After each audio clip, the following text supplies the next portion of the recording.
The Third Eye by Tuesday Love Sang Rampa. Read to you by BlueFriend. Chapter 2. End of My Childhood. Yulgi, you are pulling my head off. I shall be as bald as a monk if you don't stop. Hold your peace, Tuesday Love sang. Your pigtail must be straight and well buttered, or your honorable mother will be after my skin. But Yulgi, you don't have to be so rough. You are twisting my head off. Oh, I can't bother about that. I'm in a hurry.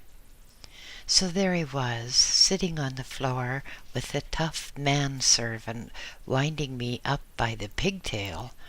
Eventually, the wretched thing was as stiff as a frozen yak and shining like moonlight on a lake. Mother was in a whirl, moving around so fast that I felt almost as if I had several mothers. There were last-minute orders, final preparations, and much excited talk. Yasso, 2 years older than I, was bustling about like a woman of 40. Father had shut himself up in his private room and was well out of the uproar. I wish I could have joined him. For some reason, Mother had arranged for us to go to the King, the Cathedral of Lhasa. Apparently, we had to give a religious atmosphere to the later proceedings. At about 10 in the morning, Tibetan times are very elastic, a triple-toned gong was sounded to call us to our assembly point. We all mounted ponies, Father, Mother, Yasso, and about 5 others, including a very reluctant me. We turned across the Lingkor road and left at the foot of the Potala. This is a mountain of buildings, 400 feet high and 1,200 feet long. Past the village of Shou we went, along the plain of the Ki-Chu, until, half an hour later, we stood in front of the King. Around it clustered small houses, shops, and stalls to lure the pilgrims. 1,300 years the cathedral had stood there to welcome the devout. Inside, the stone floors were grooved inches deep by the passage of so many worshippers. Pilgrims moved reverently around the inner circuit, each turning the hundreds of prayer wheels as they passed, and repeating incessantly the mantra, Om Mani Padme Hum. Huge wooden beams, black with age, supported the roof, and the heavy odor of constantly burning incense drifted around like light summer clouds at the crest of a mountain. Around the walls were golden statues of the deities of our faith. Stout metal screens with a coarse mesh, so as not to obstruct the view, protected the statues from those whose cupidity overcame their reverence. Most of the more familiar statues were partly buried by the precious stones and gems which had been heaped around them by the pious who had sought favors. Candlesticks of solid gold held candles which burned continually and whose light had not been extinguished during the past 1,300 years. From dark recesses came the sound of bells, gongs, and the lowing bray of the conchos. We made our circuit as tradition demanded. Our devotions completed, we went on to the flat roof. Only the favored few could visit here. Father, as one of the custodians, always came. Our form of governments, yes, plural, may be of interest.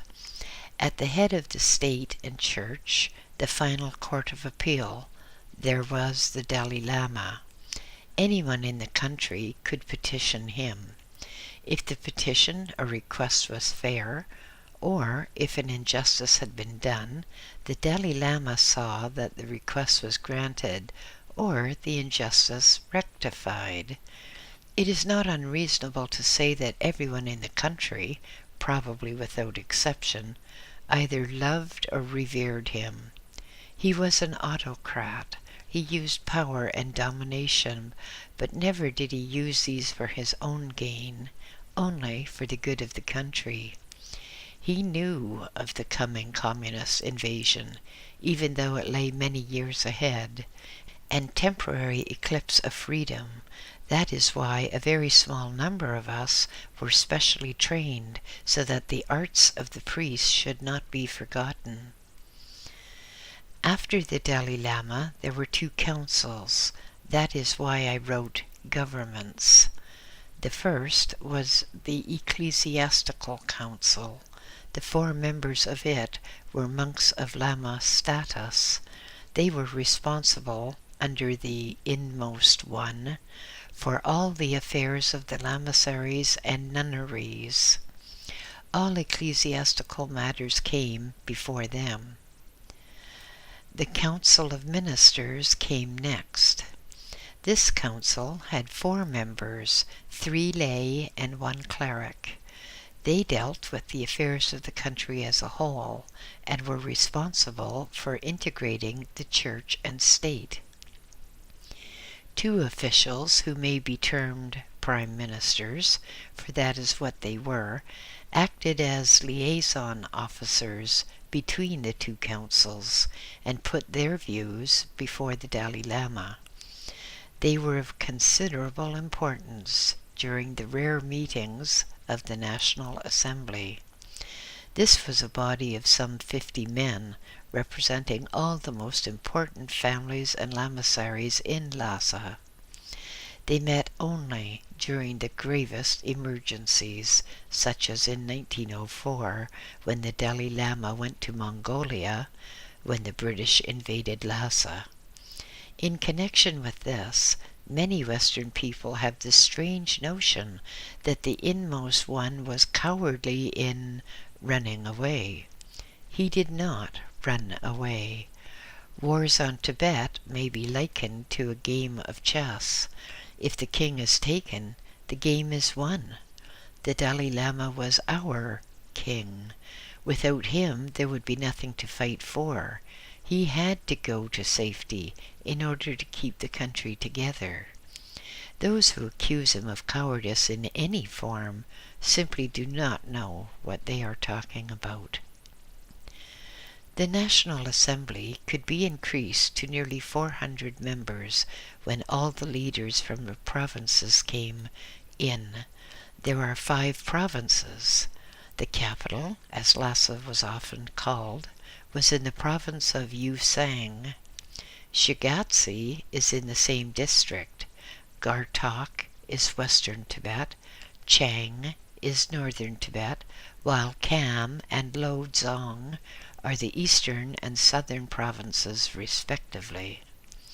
With the passage of the years, the Dalai Lama increased his power and did more and more without assistance from the councils or assembly, and never was the country better governed. The view from the temple roof was superb. To the east stretched the plain of Lhasa, green and lush and dotted with trees. Water sparkled through the trees, the rivers of Lhasa tinkling along to join the Tsang Po 40 miles away. To the north and south rose the great mountain ranges enclosing our valley and making us seem secluded from the rest of the world. Lamaseries abounded on the lower levels. Higher, the small hermitages perched precariously on the precipitous slopes. Westwards loomed the twin mountains of the Potala and the Chakpori. The latter was known as the Temple of Medicine. Between these mountains, the western gate glinted in the cold morning light. The sky was a deep purple, emphasized by the pure white of the snow on the distant mountain ranges. Light, wispy clouds drifted high overhead. Much nearer, in the city itself, we looked down on the council hall nestling against the northern wall of the cathedral. The treasury was quite near, and surrounding it all were the stalls of the traders and the market in which one could buy almost anything. Close by, slightly to the east, a nunnery jostled the precincts of the disposers of the dead. In the cathedral grounds there was the never-ceasing babble of visitors to this, one of the most sacred places of Buddhism. The chatter of pilgrims who had traveled far, and who now brought gifts in the hopes of obtaining a holy blessing. Some there were who brought animals saved from the butchers, and purchased with scarce money. There is much virtue in saving life, of animal and of man, and much credit would accrue. As we stood gazing at the old but ever new scenes, we heard the rise and fall of monks' voices in psalmody, the deep bass of the older men, and the high treble of the acolytes. There came the rumble and the boom of the drums, and the golden voices of the trumpets, skirlings and muffled throbs, and a sensation as of being caught up in a hypnotic net of emotions. Monks bustled round, dealing with their various affairs, some with yellow robes and some in purple. The more numerous were in russet red. These were the ordinary monks. Those of much gold were from the Potala, as were those in cherry vestments. Acolytes in white and police monks in dark maroon bustled about. All, or nearly all, had one thing in common. No matter how new their robes, they almost all had patches, which were replicas of the patches on Buddha's robes. Foreigners who have seen Tibetan monks, or have seen pictures of them, sometimes remark on the patched appearance. The patches, then, are part of the dress. The monks of the 1200-year-old Nisar Lamasery do it properly and have their patches of a lighter shade. Monks wear the red robes of the order. There are many shades of red, caused by the manner in which the woolen cloth is dyed. Maroon to brick red, it is still red. Certain official monks, employed solely at the Potala, wear gold sleeveless jackets over their red robes. Gold is a sacred color in Tibet. Gold is untarnishable, and so always pure, and it is the official color of the Dalai Lama. Some monks, or high lamas and personal attendants on the Dalai Lama, are permitted to wear gold robes over their ordinary ones.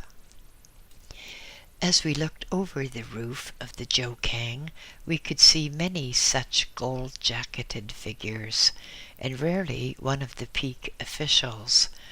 We looked up at the prayer flags fluttering, and at the brilliant domes of the cathedral.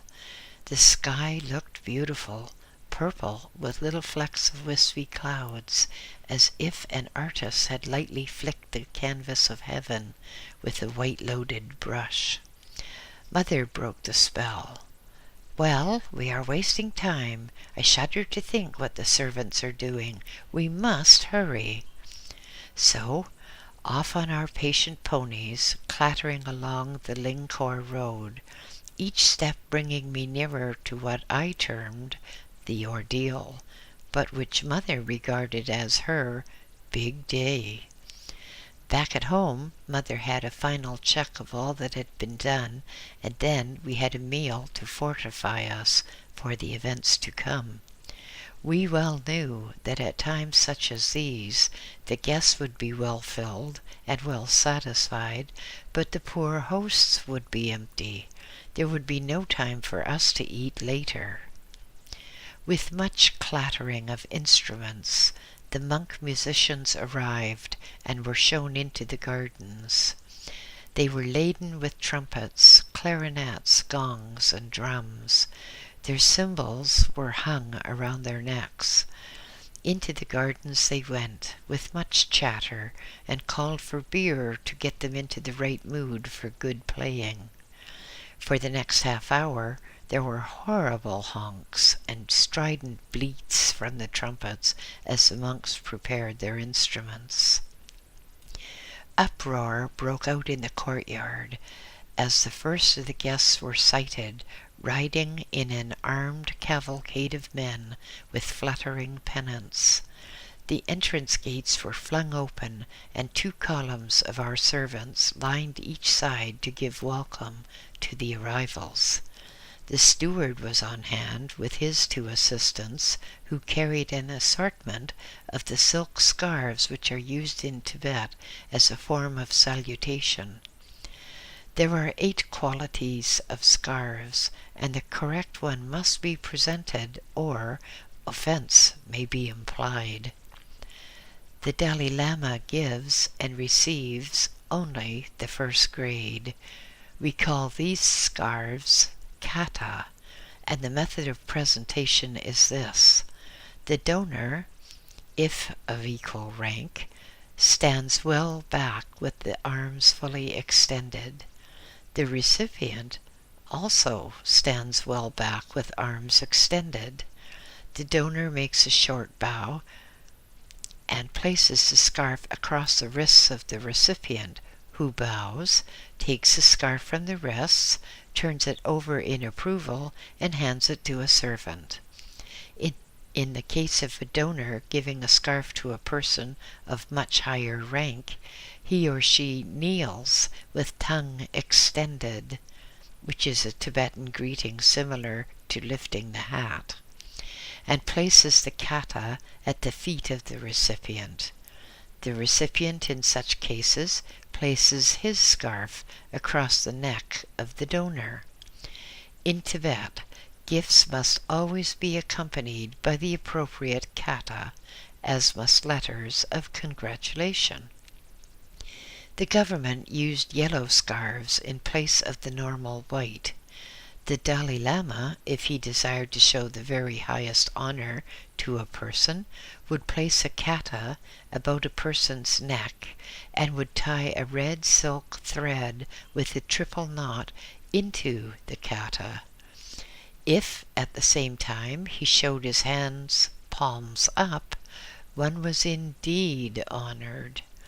We Tibetans are of the firm belief that one's whole history is written on the palm of the hand, and the Dalai Lama, showing his hands thus, would prove the friendliest intentions towards one. In later years, I had this honor twice. Our steward stood at the entrance with an assistant on each side.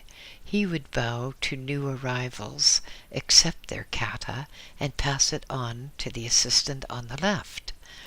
At the same time, the assistant on his right would hand him the correct grade of scarf with which to return the salutation. This he would take and place across the wrists, or over the neck, according to the rank of the guest. All these scarves were used and reused. The steward and his assistants were becoming busy. Guests were arriving in large numbers. From neighboring estates, from Lhasa city, and from outlying districts, they all came, clattering along the Linkor road to turn into our private drive in the shadow of the Potala. Ladies who had ridden a long distance wore a leather face mask to protect the skin and complexion from the grit-laden wind. Frequently, a crude resemblance of the wearer's features would be painted on the mask. Arrived at her destination, the lady would take her mask off, as well as her yak hide cloak. I was always fascinated by the features painted on the masks. The uglier or older the woman, the more beautiful and younger would be her mask features. In the house there was great activity. More and more seat cushions were brought from the storerooms. We do not use chairs in Tibet, but sit cross-legged on cushions, which are about 2.5 feet square and about 9 inches thick. The same cushions are used for sleeping upon, but then several are put together. To us they are far more comfortable than chairs or high beds. Arriving guests were given buttered tea and led to a large room which had been converted into a refectory.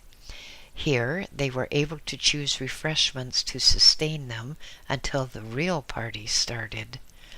About 40 women of the leading families had arrived, together with their women attendants. Some of the ladies were being entertained by Mother, while others wandered around the house, inspecting the furnishings and guessing their value. The place seemed to be overrun with women of all shapes, sizes, and ages.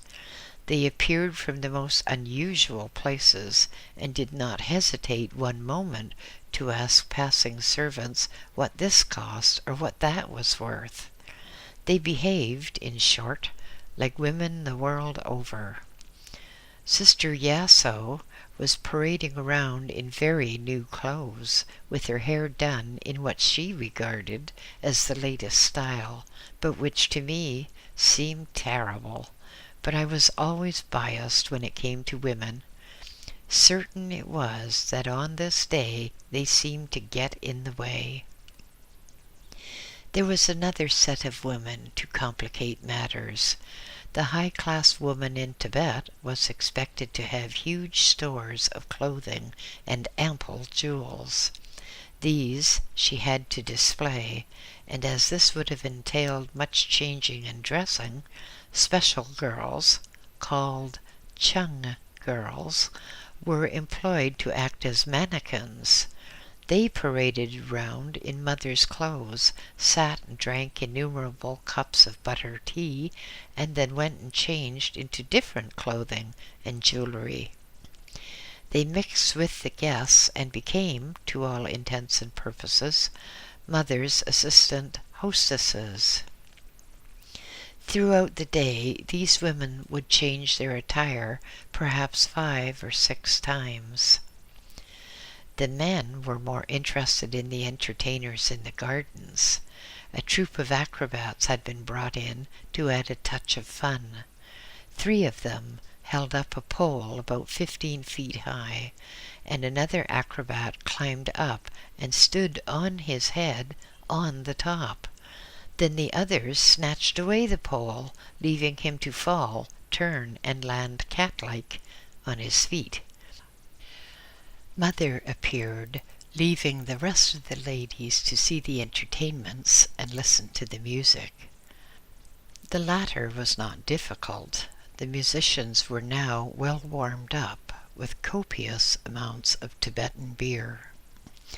For this occasion, Mother was particularly well dressed.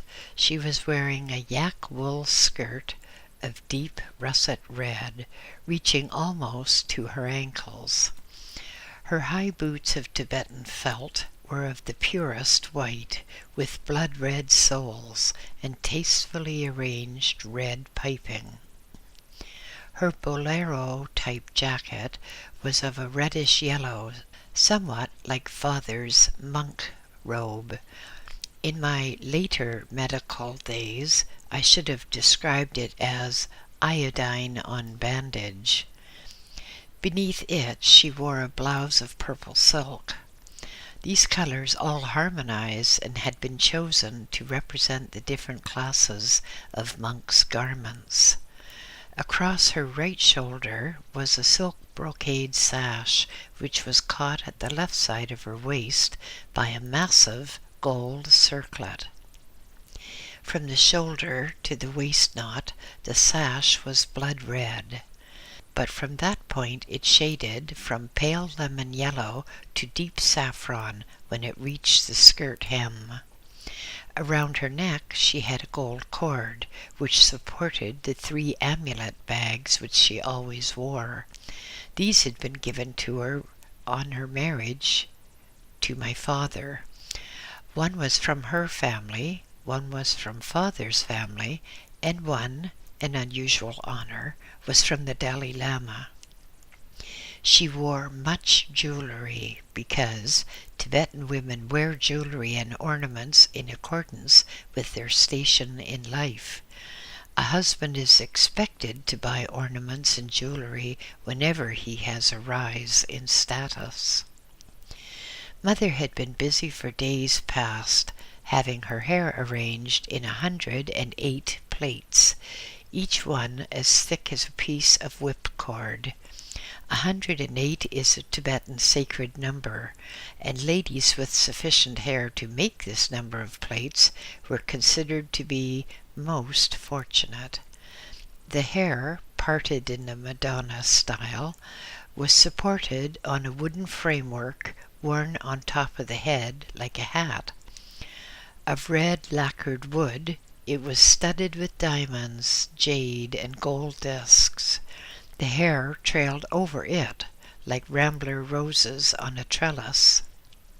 Mother had a string of coral shapes depending from her ear. The weight was so great that she had to use a red thread around each ear to support it, or risk having the lobe torn. The earring reached nearly to her waist. I watched in fascination to see how she could turn her head to the left. People were walking about, admiring the gardens or sitting in groups discussing social affairs. The ladies, in particular, were busy with their talk. "Yes, my dear, Lady Doring is having a new floor laid. Finely ground pebbles, polished to a high gloss. Have you heard that young Lama who was staying with Lady Rikasha," etc., etc. But everyone was really waiting for the main item of the day. All this was a mere warming up for the events to come, when the priest astrologers would forecast my future and direct the path I should take through life. Upon them depended the career that I should undertake. As the day grew old, and the lengthening shadows crawled more quickly across the ground, the activities of the guests became slower.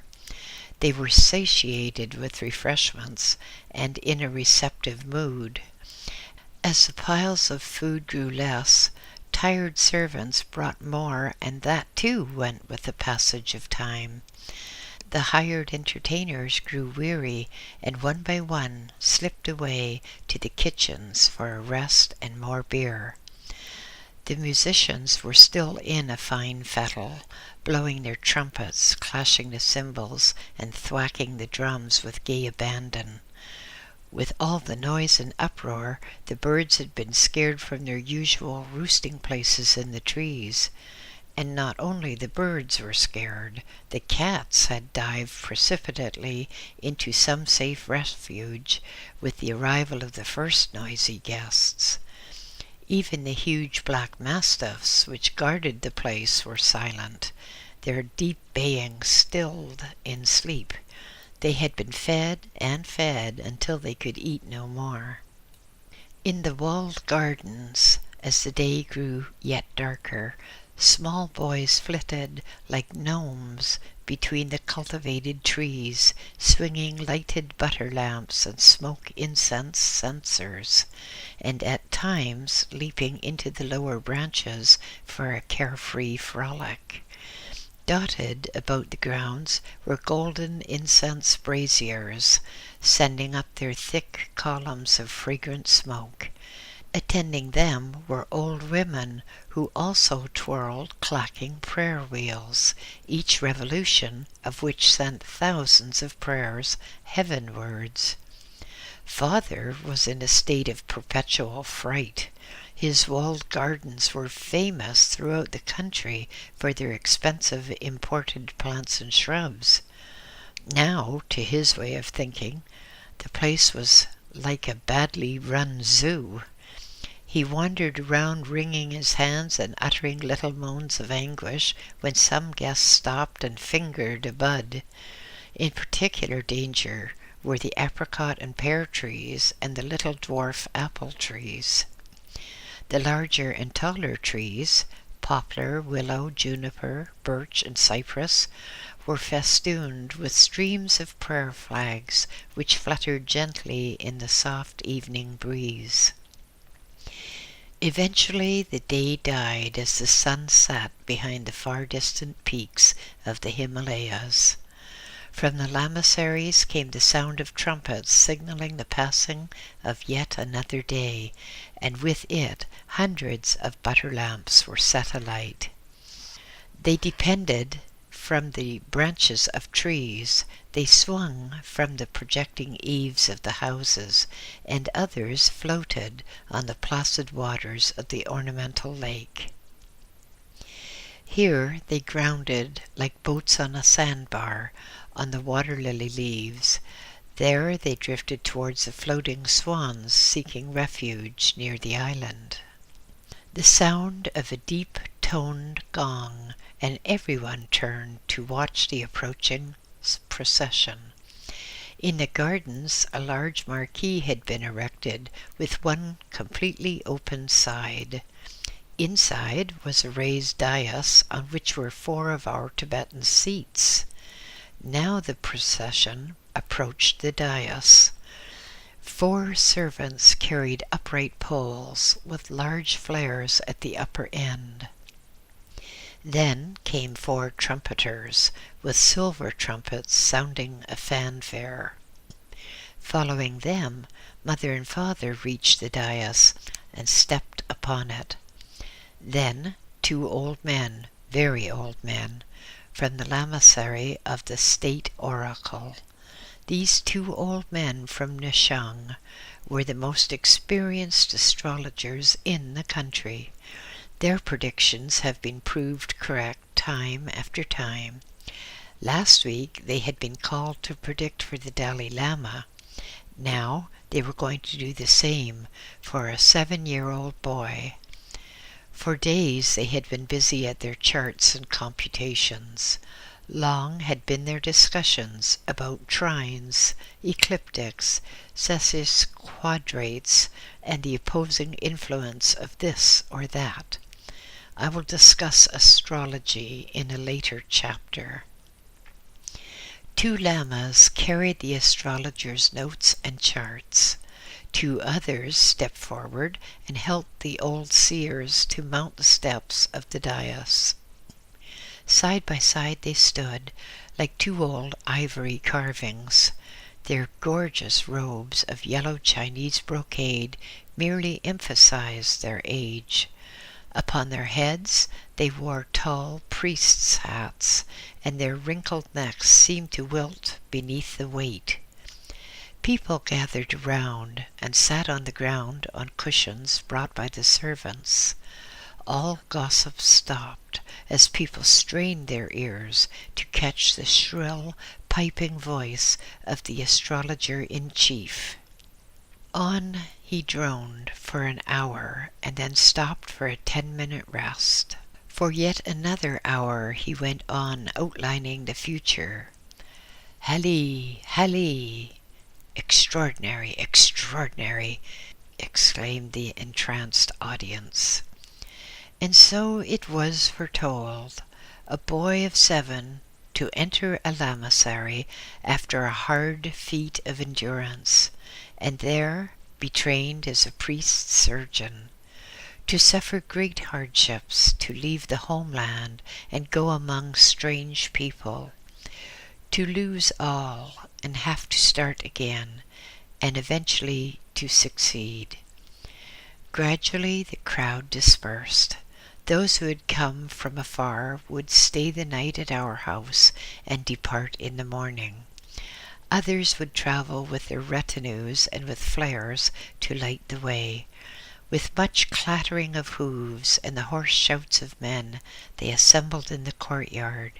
Once again the ponderous gates swung open, and the company streamed through.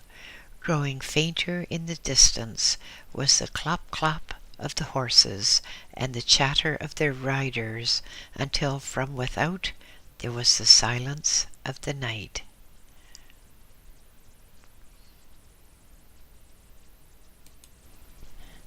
Chapter 3. Last Days at Home. Inside the house there was still much activity. Tea was still being consumed in huge quantities, and food was disappearing as last-minute revelers fortified themselves against the coming night. All the rooms were occupied, and there was no room for me. Disconsolately, I wandered round, idly kicking at stones and anything else in the way, but even that did not bring inspiration. No one took any notice of me. The guests were tired and happy, the servants were tired and irritable. The horses have more feeling, I grumbled to myself. I will go and sleep with them. The stables were warm, and the fodder was soft, but for a time sleep would not come. Each time I dozed, a horse would nudge me, or a sudden burst of sound from the house would rouse me. Gradually the noises were stilled. I raised myself to one elbow and looked out. The lights were one by one flickering to blackness. Soon there was only the cold blue moonlight reflecting vividly from the snow-capped mountains. The horses slept, some on their feet and some on their sides. I too slept. The next morning I was awakened by a rough shake and a voice saying to me, "Come along, Tuesday Lobsang. I have got to get the horses ready, and you are in the way." So I got up and made my way into the house in search of food. There was much activity. People were preparing to leave, and Mother was flitting from group to group for a last-minute chat. Father was discussing improvements to the house and to the gardens. He was telling an old friend of his that he intended having glass imported from India so that our house would have glazed windows. In Tibet there was no glass. None was made in the country, and the cost of bringing it from India was very high indeed. Tibetan windows have frames upon which is stretched paper, which is highly waxed and translucent, but not transparent. Outside, the windows were heavy wooden shutters, not so much to keep burglars away as to prevent the ingress of grit carried by the strong winds. This grit, sometimes it was more like small pebbles, would tear through any unprotected windows. It would also deeply cut exposed hands and faces, and during the season of strong winds, such journeys were fraught with danger. The people of Lhasa used to keep a wary eye upon the peak, and when it suddenly became hidden in a black haze, everyone used to dash for shelter before the whipping, blood-bringing wind caught them. But not only humans were on the alert, animals also were on the watch, and it was no unusual sight to see horses and dogs leading the humans in the rush for shelter. Cats were never caught in a storm, and yaks were quite immune. With the departure of the last of the guests, I was called before Father, who said, "Go to the shopping center and buy your needs. Tzu knows what is required." I thought of the things I would need: a sampa bowl made of wood, a cup, and a rosary.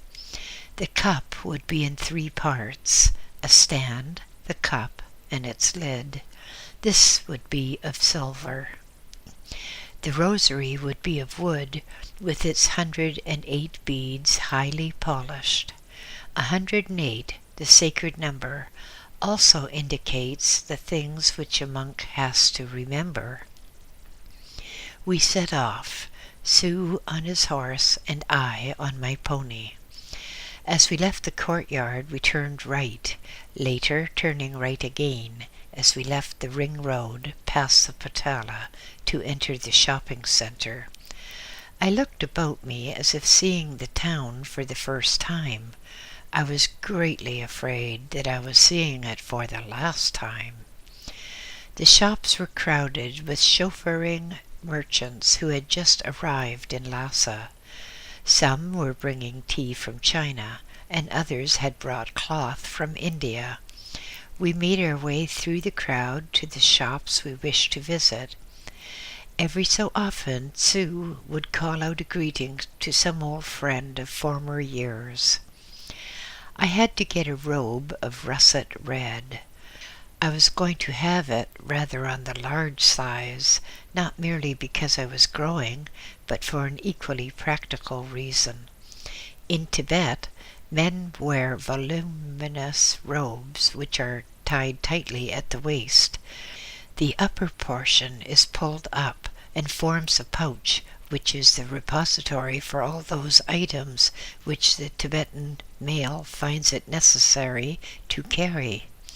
The average monk, for instance, will carry in this pouch his sampa bowl, cup, a knife, various amulets, a rosary, a bag of roasted barley, and, not infrequently, a supply of sampa.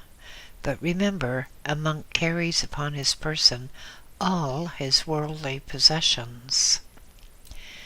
My pathetic little purchases were rigidly supervised by Tzu, who permitted only the barest essentials, and those of merely mediocre quality as befitted a poor acolyte.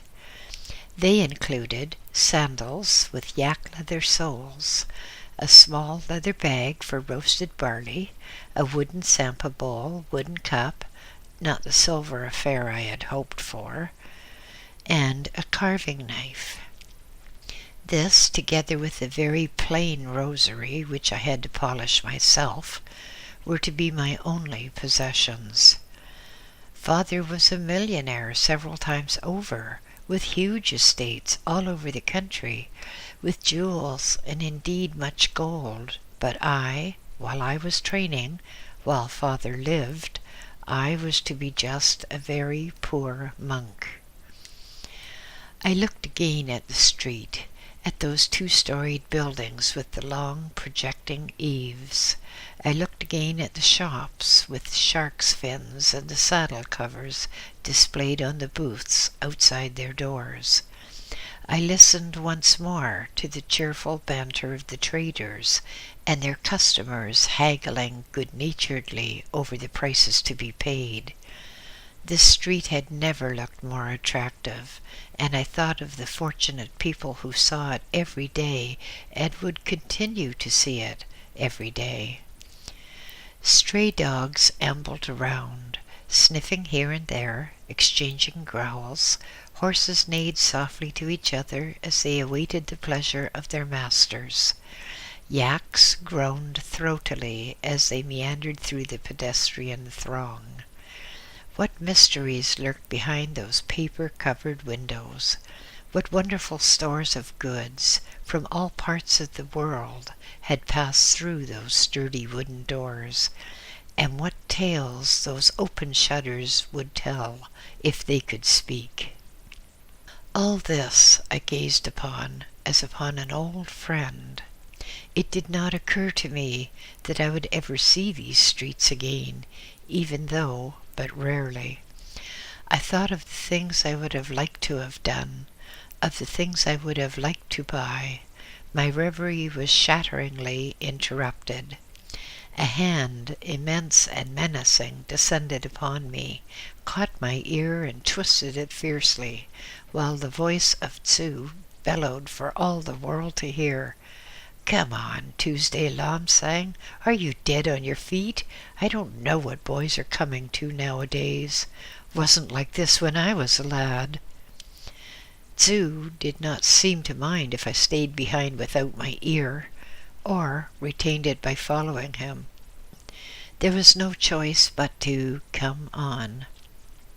All the way home, Tzu rode ahead, mumbling and moaning about the present generation, good-for-nothing lot, bone-idle layabouts, living in a daze. At least there was one bright spot. As we turned into the Lingor road, there was quite a bitter wind. Tzu's great bulk ahead of me gave me a sheltered path. At home, my mother had a look at the things which I had bought. To my regret, she agreed that they were good enough. I had been cherishing the hope that she would overrule Tzu and say that I could have better quality articles. So once again, my hopes of having a silver cup were shattered, and I had to make do with the wooden one turned on a hand lathe in the bazaars of Lhasa. I was not to be left alone for my last week. Mother dragged me round to other big houses in Lhasa so that I could pay my respects. Not that I was feeling respectful. Mother revelled in the journeyings, in the interchange of social conversation, and in the polite tittle-tattle which made up the everyday round. I was bored stiff. To me all this was a genuine ordeal, as I was definitely not born with the attributes which makes one suffer fools gladly. I wanted to be out in the open, enjoying myself for the few days remaining.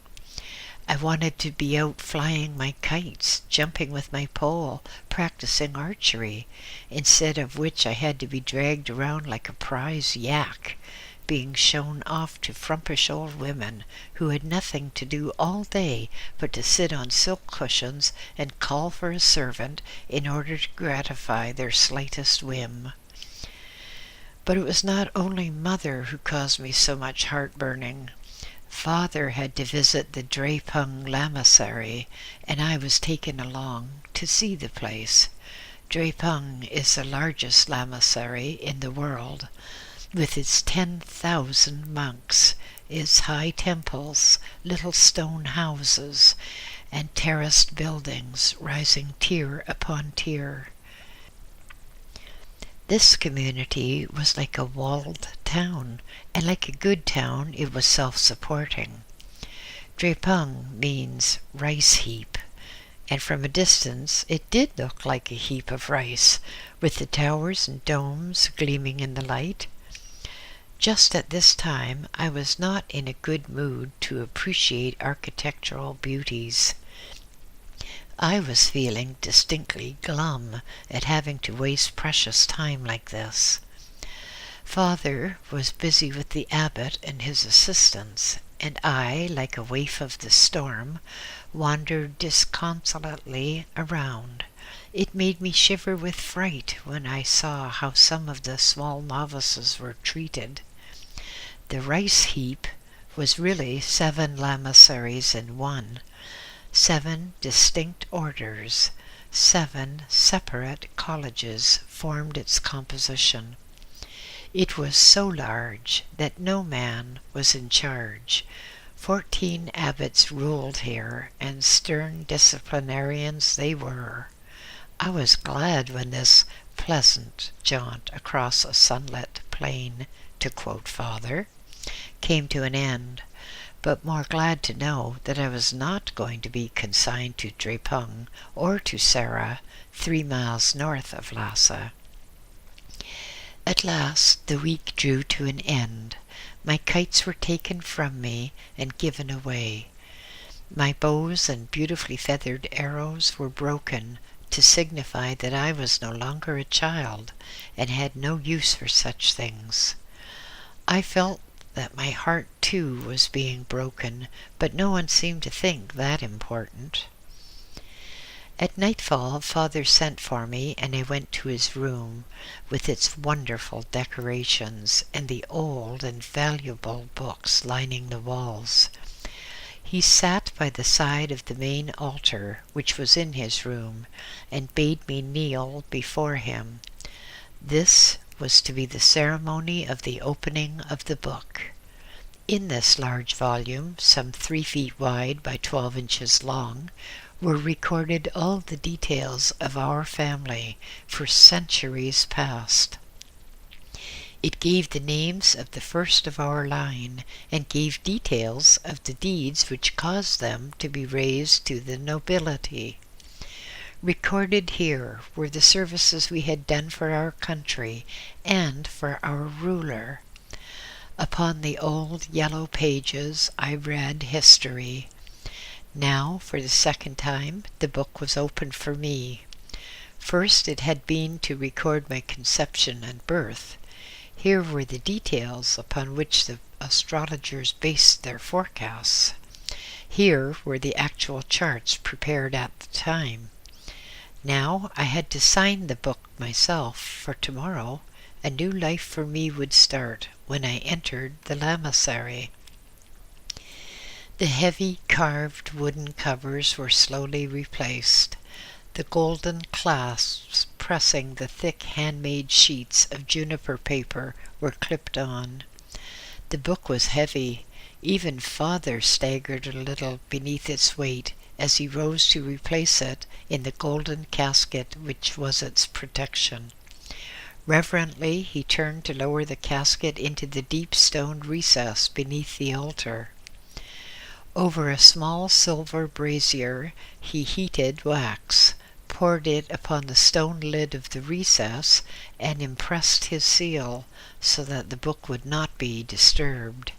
He turned to me and settled himself comfortably on his cushions. A touch of a gong at his elbow, and a servant brought him buttered tea. There was a long silence, and then he told me of the secret history of Tibet. History going back thousands and thousands of years. A story which was old before the flood. He told me of the time when Tibet had been washed by an ancient sea, and of how excavations had proved it. Even now, he said, anyone digging near Lhasa could bring to light fossilized sea animals and strange shells. There were artifacts, too, of strange metal and unknown purpose. Often, the monks who visited certain caves in the district would discover them and bring them to Father. He showed me some. Then his mood changed. Because of the law, to the high-born shall be shown austerity, while to the low shall be shown compassion, he said. You will undergo a severe ordeal before you are permitted to enter the lamasery. He enjoined upon me the utter necessity of implicit obedience to all commands which would be given to me. His concluding remarks were not conducive to a good night's sleep. He said, "My son, you think I am hard and uncaring, but I care only for the name of the family. I say to you, if you fail in this test for entry, do not return here. You will be as a stranger to this household." With that, with no further word, he motioned me to leave him. Earlier in the evening, I had said my farewells to my sister Yaso. She had been upset, for we had played together so often, and she was now but 9 years of age, while I would be 7 tomorrow. Mother was not to be found. She had gone to bed, and I was not able to say goodbye to her. I made my lonely way to my own room for the last time, and arranged the cushions which formed my bed. I lay down, but not to sleep. For a very long time I lay there thinking of the things my father had told me that night, thinking of the strong dislike Father had for children, and thinking of the dreaded morrow when, for the first time, I would sleep away from home. Gradually the moon moved across the sky. Outside, a night bird fluttered on the window-sill. From the roof above came the flap-flap of prayer flags slapping against bare wooden poles. I fell asleep, but as the first feeble rays of the sun replaced the light of the moon, I was awakened by a servant and given a bowl of sampa and a cup of buttered tea. As I was eating this meager fare, Sue bustled into the room. "Well, boy," he said, "our ways part. Thank goodness for that. Now I can go back to my horses. But acquit yourself well. Remember all that I have taught you." With that he turned upon his heel and left the room. Although I did not appreciate it at the time, this was the kindest method. Emotional farewells would have made it very much more difficult for me to leave home. For the first time, forever, as I thought. If Mother had been up to see me off then, no doubt I should have tried to persuade her to allow me to remain at home. Many Tibetan children have quite soft lives. Mine was hard by any standard, and the lack of farewells, as I later found, was on Father's orders, so that I should learn discipline and firmness early in life. I finished my breakfast, tucked my sampa bowl and cup into the front of my robe, and rolled a spare robe and a pair of felt boots into a bundle. As I crossed the room, a servant bade me to go softly and not waken the sleeping household. Down the corridor I went. The false dawn had been replaced by the darkness that comes before the true dawn as I made my way down the steps and onto the road. So I left my home, lonely, frightened, and sick at heart. End of chapter 3.